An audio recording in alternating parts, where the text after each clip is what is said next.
Bismillahirrahmanirrahim. Assalamualaikum warahmatullahi wabarakatuh. Ketemu lagi dengan saya Rofi Grandiosa di mata kuliah Rekayasa Aquaculture di minggu ke-5. Nah, minggu ke-6 kalau nggak salah. Nah, untuk topik bahasan adalah mengenai tangki, akuarium, dan RAS. Secara keseluruhan presentasi saya akan dibagi menjadi 3 video. Pertama adalah video mengenai tangki, video kedua adalah mengenai akuarium, dan video ketiga mengenai recirculating aquaculture system. Selanjutnya kita akan menuju file presentasi, file PowerPoint.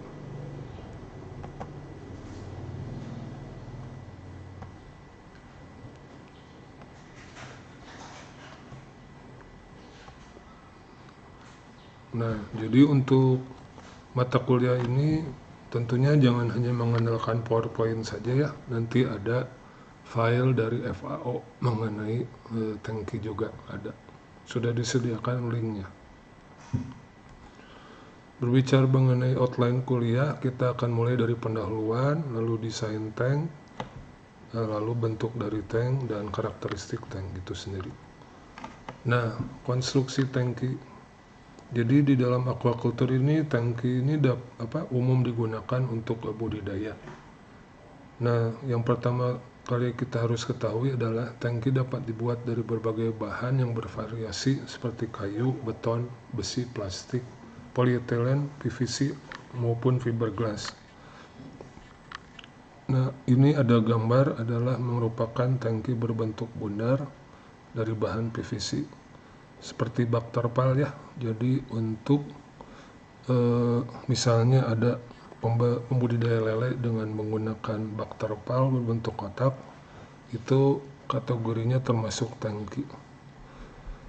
Nah, bentuk dan jumlah tangki disesuaikan kepada kebutuhan dari budidayanya sendiri, dari spesiesnya serta skala budidayanya. Lanjut kepada karakteristik tangki. Jadi ada beberapa hal yang harus Anda ketahui, yakni permukaan tangki harus halus, maksudnya dasar tangki harus halus agar mengurangi abrasi pada kulit ikan. Jadi untuk menghindari kerusakan pada kulit ikan harus dipilih bahan yang bagus untuk tangki. Permukaan tangki harus tidak beracun bagi ikan, jadi harus non-toksik. Jadi pemilihan bahan harus diperhatikan agar tidak menimbulkan racun. Tangki harus dapat portable dan tahan lama. Tangki dapat mudah dibersihkan. Tangki dapat mudah disterilisasi. Tangki tidak korosif dan tangki masuk dalam jangkauan harga. Jadi mudah saja ya, itu karakteristiknya tangki itu. Nah, sekarang kalau kita berbicara mengenai struktur tangki sendiri, ada beberapa hal yang harus diperhatikan, yakni mengenai outlet, inlet, dan outletnya. Nah, di dalam gambar ini adalah dua contoh bagaimana kita bisa memasang saluran outlet. Kenapa outlet itu penting? Karena akan memudahkan kita untuk nanti menguras tangki sendiri. Karena ini bersifat, sebagian besar tangki bersifat portable, dapat dipindah-pindahkan ya. Nanti harus memasang outlet yang semi permanen juga bisa di sini diatur. Nah, kalau kita lihat di gambar itu ada outlet biasanya di dasar, di tengah-tengah bak bisa dilakukan. Nah, nanti ada pipa yang berdiri untuk pengatur ketinggian air. Nah, ini untuk gambar kedua, ini adalah dasarnya itu kerucut. Maksudnya kerucut itu agar kotorannya nanti, kotoran dari sisa pakan, sisa ikan ini dapat mengumpul di dasar, lalu dapat terbuang dengan cepat kalau ada upaya untuk membersihkan air. Dengan ini, kalau ini dengan sistem effluent standpipe. Nah, berlanjut kepada kegunaan tangki. Tangki sendiri banyak kegunaannya ya. di dalam aquaculture, di dalam berbagai fase aquaculture. Pertama-tama bisa menjadi wadah produksi benih. Misalnya Anda ingin membudidayakan ikan air tawar, di situ kita bisa membesarkan benih, bahkan dari larva juga bisa ya, dengan pemijahan buatan, misalnya lele atau ikan mas. Kita bisa menaruh hapa di situ yang ada telurnya, lalu kita bisa membesarkan benih di dalam bak atau di dalam tangki. Nah, tangki ini kegunaannya juga untuk wadah penyimpanan sementara. Bisa ketika kita mau panen dari kolam, bisa ditaruh dulu di tangki. Wadah penjualan bisa, wadah produksi ikan hias, wadah penelitian seperti ada di hatchery Gedung 4 contohnya. Nah, keunggulan tangki dibandingkan dengan kolam, maka tangki membutuhkan lahan lebih sedikit. Lalu parameter kualitas air lebih mudah dikendalikan dibandingkan dengan kolam tanah ya, atau kolam beton atau kolam yang di luar. Nah, tangki juga dapat dibuat sesuai pesanan oleh produsen dengan berbagai macam bahan dan ukuran. Bahan tangki sendiri berbagai macam ya, seperti saya sebutkan di atas, yakni kayu, beton, plastik, fiberglass, metal, kaca, atau campurannya. Jadi kalau kita bicara mengenai akuarium, sebetulnya itu juga tangki ya, tank, akuarium tank ya. Nomor 6 kaca ya, akuarium. Oke, kayu kenapa bisa jadi bahan tangki? Ya mungkin itu ada nanti di campuran juga dengan plastik contohnya ya, nanti sebagai penahan air. Bisa divariasikan. Pertama-tama kita bahas tangki kayu. Mungkin di Indonesia kurang umum, tapi mungkin ada juga pembudidaya ikan hias di Bogor atau di mana ya memakai kayu ini. Ada tangki kayu, keunggulannya adalah harganya yang murah ya, mudah dicari kayu. Keunggulannya secara fisik ringan seperti kita lihat di gambar, terus mudah untuk melakukan pemotongan kayu. Bahannya apa? Mungkin bahannya dari papan plywood yang dapat digunakan. Kayu itu harus yang tidak melalui treatment, maka kalau ada treatment kayu itu mungkin toksik bagi ikan. Semua permukaan harus dicat untuk melindungi kayu. Nah, namun catnya tidak boleh mengandung timbal atau air ini bahan berbahaya. Lalu dalamnya tangki itu bisa dilindungi oleh bahan yang tidak toksik seperti epoksi dan cat fiberglass bisa, ataupun plastik kayak gitu ya. Jadi bisa ada kombinasi dengan bahan lain, tidak murni kayu ya.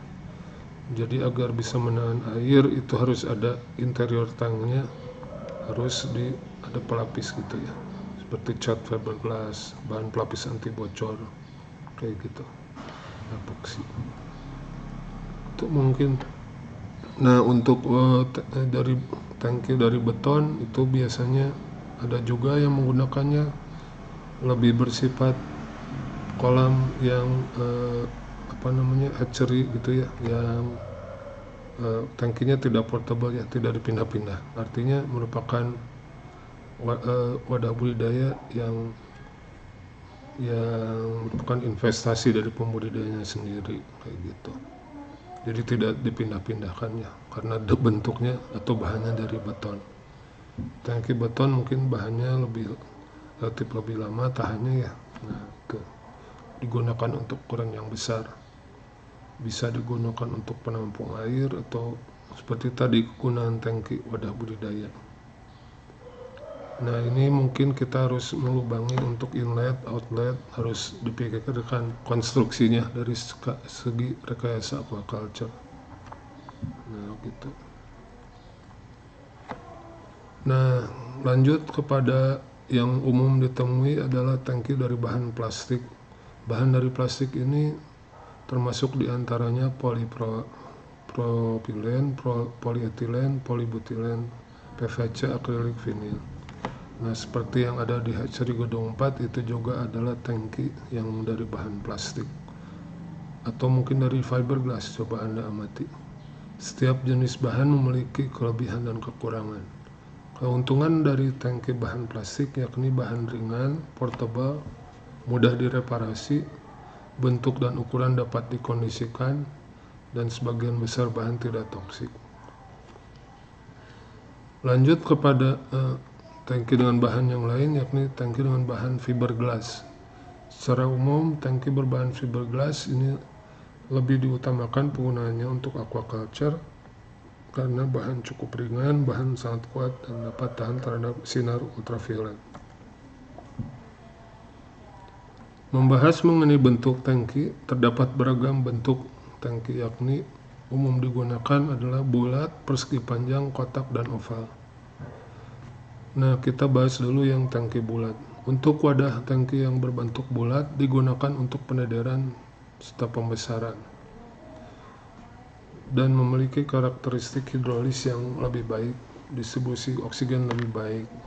Artinya kalau ada arus, nanti arus akan tercipta di dalam bak, akan lebih mengalir dengan baik karena tidak ada resistensi di dinding.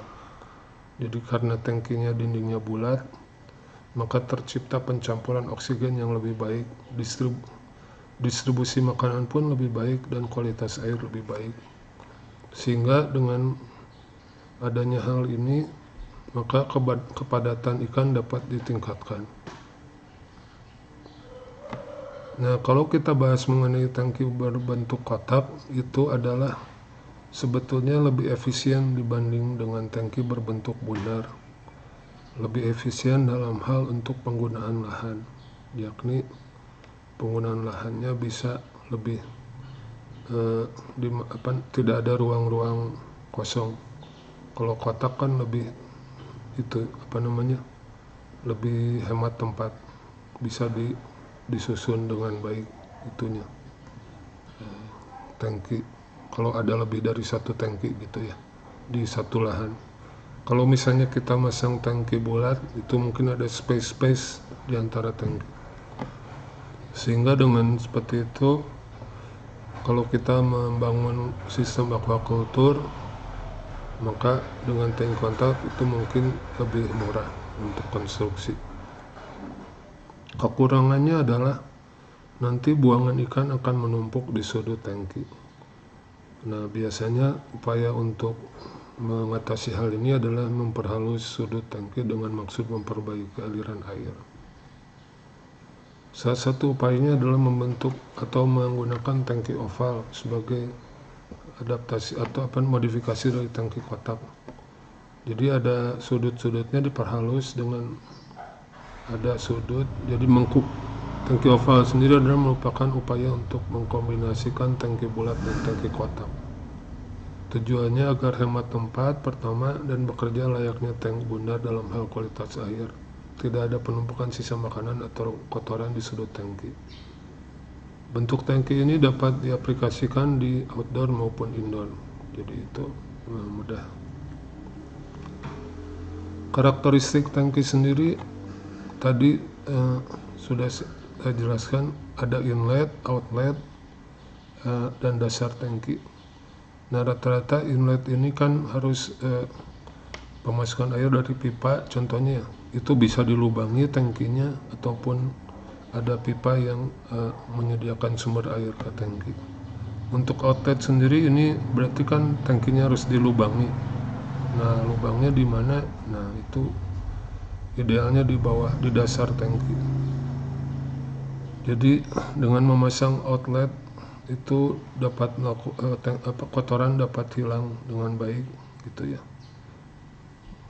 Biasanya kotoran akan menumpuk di dasar, lalu ada self cleaning kalau ada aliran air yang mengalir. Tapi persyaratannya airnya harus masuk dengan kecepatan yang memadai, yakni velocity. Dasar tangki, untuk dasar tangki bisa datar atau berbentuk kerucut dan dapat dipasang outlet di dasar tangki.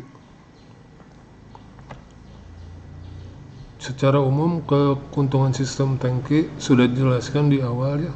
Efisiensinya dibanding dengan kolam ada, efisiensi penggunaan air, pemeliharaannya lebih mudah. Ikan dapat diamati dengan jelas, desainnya fleksibel, aplikasi tangki yang fleksibel. Nah, kita ada artikel ilmiah di sini yang dapat dibaca oleh kalian. Ini mengenai tangki bundar dan keuntungannya. Jadi artikel ini ditulis oleh bentar.